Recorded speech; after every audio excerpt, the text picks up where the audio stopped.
So when we talk about this module 4 will basically cover the gift part, and gift is to be given when the person is alive. So a basic difference between a will and gift is that will is made when the individual is on the deathbed, and the property which is mentioned in the will is to be given after the death of the individual who had made the will. But when we talk about the gift, gift is an inter vivas gift that both the individuals are living. The donor as well as the donee, both are the living individuals. So under Hindu law, there are different concepts of gift. Some scholars are of the opinion that immovable property cannot be gifted, only the movable property, that too can be given out of love and affection to a daughter. Whereas under Muslim law, gift means hiba, and we will study about the different characteristic features of hiba, and who can make hiba, and what is the classification of hiba. What do you understand by hiba during marzul maut? Marzul maut means during the death illness. How hiba can be revoked? What is musha? What is difference between hiba and arya, sadqa and waqf? So all these topics will be covered under the module 4. When we talk about module 5 is basically preemption, and this preemption is again under the Muslim law. So preemption is basically the concept where the right is provided to the owner of an immovable property that he can acquire by purchase any immovable property which has been sold to another person. So basically it was a concept that under Muslim law, that if a Muslim is residing and the adjacent property with that Muslim where he is residing is also there, and that property is to be sold by the owner, the first preference will basically be given to the person with who is having the adjoining property. So this is basically a foundation which is led under the Muslim law, that there is always a human desire to avoid inconvenience and disturbance which is likely to be caused by the introduction of a stranger into the land. So this is a basically a preference which is provided to that person who is living in the adjacent land. So here in this module we are going to discuss about the definition of preemption, what are the various classification of preemption, what can be a subject matter of preemption, what are the formalities, and what is the constitutional validity of this preemption.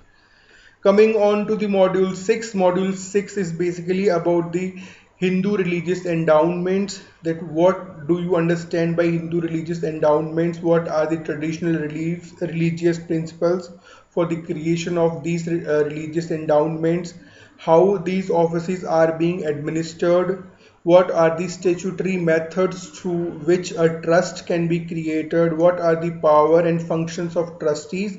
So all these topics will be discussed in the module 6. Whereas coming on to the module 7th is again talking about the Waqf properties. So this is again a concept under the Muslim law where a Muslim is allowed to donate certain property in the name of Waqf. Waqf means a property in the name of God. So once a property is given in the name of a God, it cannot be taken back. So a caretaker is appointed, that is known as mutabli. So all these concepts we will study in module 7th. Coming on to the last module, that is module 8. Module 8 is basically talking about how the modern ways are changing the traditional concept of family, or you can say how the family is showing change. So it can be through the process of industrialization, it can be through the process of urbanization, it can be through the process of modernization. You have seen that there is a concept of live-in relationship. There is a changing division of labor also. The concept of spousal property has suddenly being came into the light, because we in India we don't have that much developed law on the concept of spousal property, whereas in England or in the foreign countries, there are two different methods through which the property of the spouse at the time of divorce is to be determined. So all these issues are to be studied in the last module. So this is a brief outline about the different modules which we are going to study in this course Family Law 2. I again say or repeat this thing, since you have already studied about family law 1, so there is certain presumption on my part also that certain concepts, for example Mitaksha school, Deyabhaga school, Shia school, Sunni school, who is a Muslim, who is a Hindu, so these concepts, since you have already or previously studied, so there can be, I presume this thing that you are aware of these concepts, and we will look forward to move beyond these concepts.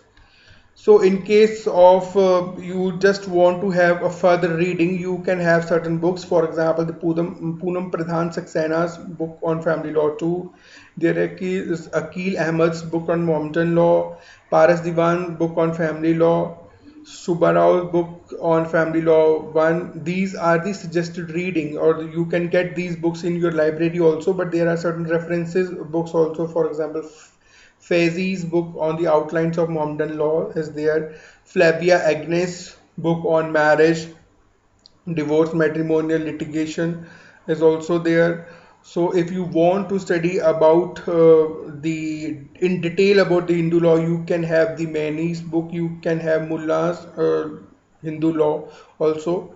So these are the suggested readings, and I will also provide you certain PowerPoint presentations, certain videos, certain PDF material also. So all the best, and hope we will have a great session together. Thank you.